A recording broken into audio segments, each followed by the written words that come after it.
டென்ஷனே இல்லாமல் அசல்ட்டாக படம் எடுப்பதில் மணிரத்னத்துக்கு இணையாக இயக்குனர் இதுவரை இல்லை.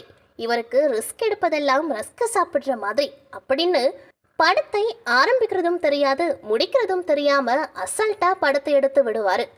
இவர் இயக்கிய படங்கள் எதுவும் சோடை போனதில்லை. வெற்றிக்கு மறுபெயர் மணிசன். இவர் தற்பொழுது கமலை வைத்து தக் லைஃப் படத்தை இயக்கி வருகின்றார்.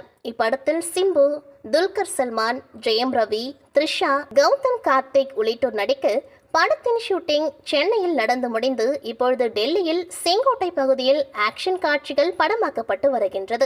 ஏற்கனவே இப்படத்திலிருந்து துல்கர் சல்மான் மற்றும் ஜெயம் ரவி வெளியேறினாலும் தான் பிடித்த முயலுக்கு 3 காலுன்னு இவர் இல்லைன்னா என்ன, டோமினா தாமஸ் மற்றும் நிவின் பாலியை மணிரத்னம் துல்கருக்கு பதிலாக கமிட் பண்ணி ஷூட் போயிட்டாராம்.